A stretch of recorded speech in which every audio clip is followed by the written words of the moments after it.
Welcome back to... You should see the other guy. If you care enough, stick around to the end and I'll tell you. I will have a tooth back soon enough, but in the meantime, think of it as a tribute to our finishing. I was in Malta at the beginning of this week for a bit of November sun. Fantastic place, highly recommended, but it means I haven't put a video out in about a week. And while away, so much has happened. But in a world that's constantly bombarding us with information that we feel we need to react to now, it's also given me a bit of time to think properly and honestly about where Arsenal are right now. And on the football side of things haven't been exactly rosy, have they? We haven't won in the league since the beginning of October. We're down in 12th in the Champions League table, and we're 7 points off Liverpool at the top of the Premier League. There's a lot of mitigating circumstances, but that's the facts. There's a whole host of issues on the pitch that I see right now. None terminal, I don't think, but one that towers over the rest. There's a few squad players, but specifically Raheem Sterling's lack of contributions, that are worrying me.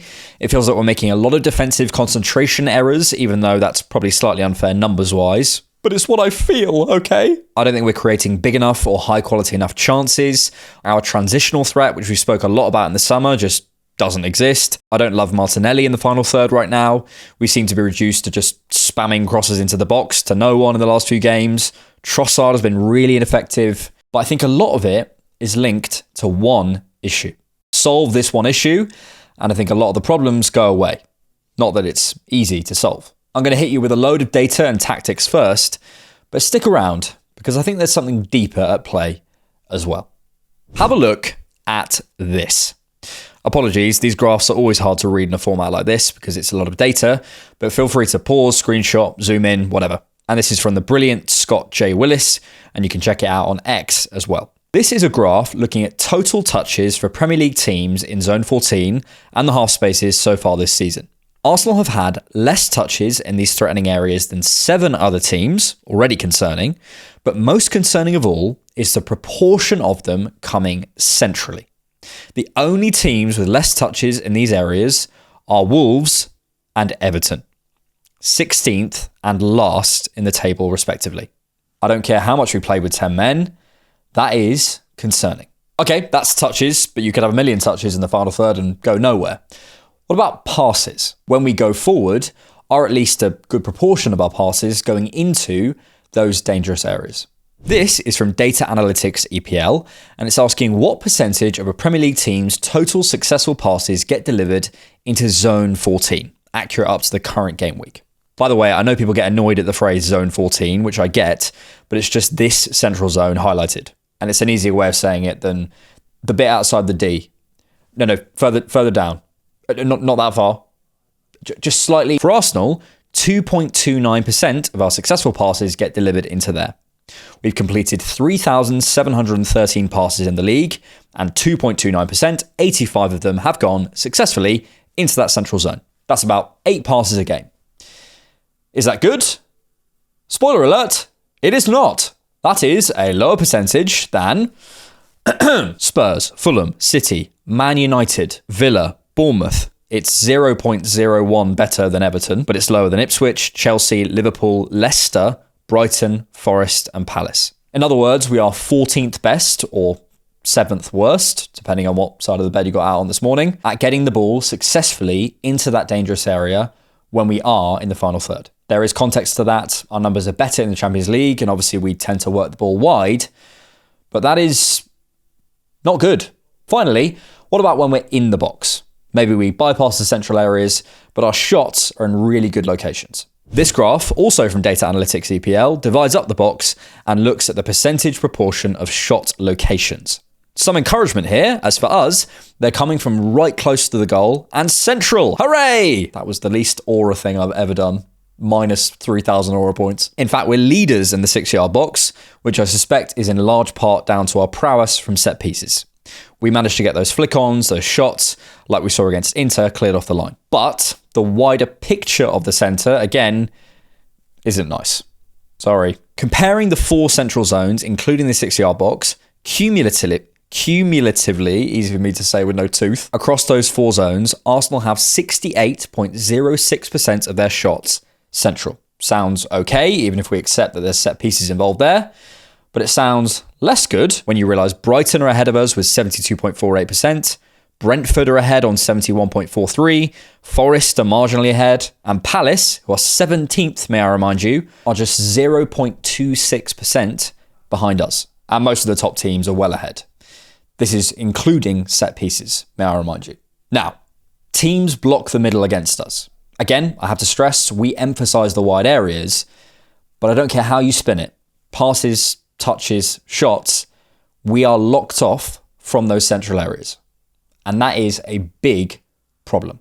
Forget the data though, you have eyes. You can see it, and you're probably as frustrated as I am. Although you can probably say frustrated properly. So, why is this happening?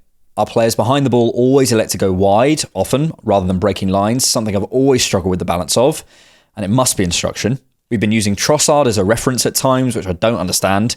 Absolutely zero presence on the last line to create any space in these zones. But to be fair, Mikel did change that against Inter. There's the lack of profiles in the squad that can receive in those pockets. I said this all summer, we need our Phil Foden, someone who can turn between those lines, in the pockets, receive high and on the turn. Pep Guardiola has a brilliant clip where he talks about central access, and he talks all about the need for those pocket players to be able to play on the turn. It feels like we either have central brutes, our Rices, Marinos, Gabriels and Salibas, or we have our facilitators, Havertz, Trossard, Jesus. Where's our David Silva? The closest we have to him, and of course the most obvious factor here, is Ødegaard. Ødegaard is our access to those zones in this team. And while this is a diagnosis looking backwards, I do feel moving forwards, there's room for optimism. Our reliance on Ødegaard is a concern if we lose him again, but at least we now have him to access those zones. What I don't understand is this. Why Mikel couldn't fix it. Arteta's lack of usage of a Enquiries and the persistence with an ineffective Trossard has been really frustrating. Accounting for no Ødegaard is hard, of course, but I don't really have an answer for how we dealt with him not in the team. We sort of didn't. Ultimately, we'll never know Mikel's thinking. I always say we should try and reverse engineer the why with Mikel and top football brains. Instead of assuming, oh, he definitely hasn't seen it, we should assume he has and try to figure out why he's persisting with what he is. It's the respect he deserves, but to my average brain, no clue. All I can say is what I think the issue is and why I think it's happening. I can't tell you Mikel's thought process. Mikel, if you're watching, let us know in the comments. And all of this leaves me with this feeling of frustration, exasperation. I love this manager and this team. I don't care what form we're in. I still think we have a great chance of winning the Premier League and the Champions League. I don't care if that sounds crazy. I believe it. You don't forget how to play football overnight, and I trust that there won't be some 90, 100-point team this season. This is the manager who did this at the end of last season, and I think we have a better squad now. We looked a lot better against Inter in the second half, and the fine margins went against us again. Now isn't the time to go into how great we can be, because no one wants to hear that right now. But you can go back on the channel for all of our positives. They don't just disappear because we lose a few games. But I'm still frustrated. And it leads me on to this. In the fan base, at the ground, online and off, I feel something. And it only really takes a few results to reveal it. Deep impatience. Is that fair? Depends on your view. Underlying the chat about the system, the manager, the players, is this point from Captain Obvious over here. We want to win major trophies with more than 20 years since our last league title and no European Cup to speak of. Is that fair on the current players that affects them? Who cares? It's there, it's in the room at all times, and it affects the conversation even if the guys on the pitch have nothing to do with most of those last 2 decades. That's what they got to deal with, fair or not, a rather disgruntled fan base. But there's also a new annoyance in the room, one that I think is growing. When you first meet your partner and they're a bit forgetful, or they say the wrong thing at the party, or they don't listen to that thing you say, it's fine. They didn't mean it. We all make mistakes. It's cute, maybe. But 25 years in, oh my God, stop chewing with your mouth open. This new frustration I feel, something I'm not sure has been really diagnosed yet, is the fact that Arteta isn't new anymore. Mikel, coming up to 5 years in the job, is now pretty familiar. We know his flaws, we know his strengths, we know what lineups he'll probably go for, we know what players he likes, we know his types of answers, we know when he's lying about a player's fitness. We know him now. And with that familiarity can also build the frustration. If he makes a late sub, if he doesn't fix something that feels obvious, as we've discussed, if he picks the wrong team, it's the frustration of the 20 years, but it's now the frustration of the familiarity. Absence makes the heart grow fonder, and closeness makes the heart wander. That is not the phrase, but it should be. However, not being new doesn't make you not the right person for the job. He's got problems, but so does every manager. As anyone in a long-term relationship will tell you, there are days you think, oh my God, you're annoying. But that doesn't mean they're not the person you want to be with. If you acted on that impulse every time it came up, your life would be a mess. Instead, with familiarity comes new questions. It's no longer, what do I think this manager might do? It's, how do I feel about what I suspect he might do? It's no longer, what are his faults? It's, can we deal with the faults we know he has? And to me, once you ask those, you relax. Because when we give him the time to fix the problems, we have sample, he does it. He's done it before, and he'll do it again. Every time we doubt this manager, he turns around and shows us a new level. Just because it's the 5th or 6th or 7th time he's done it, doesn't make it any less special. I'm now going to go further, and I'm going to say something that I suspect will annoy quite a lot of people. So I've left it to the end because the triple hit correlation of low attention span, not listening, and being an idiot is pretty high. I also don't know if the proper way to judge a manager is win major trophies. Let me land.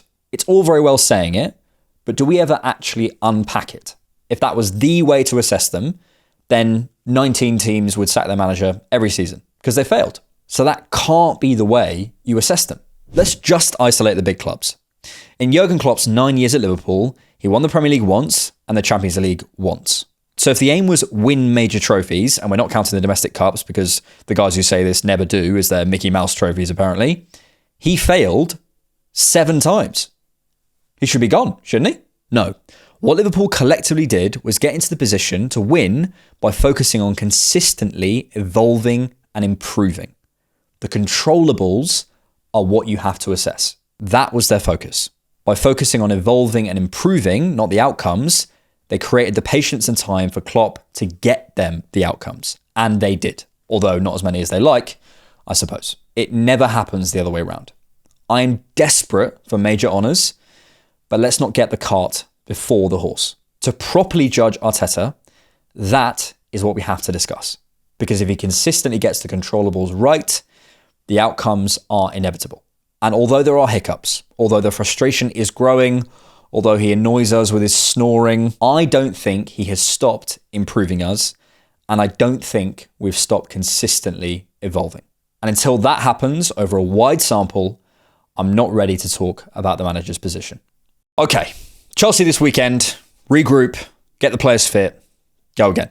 It's a long season, so try and enjoy the ride.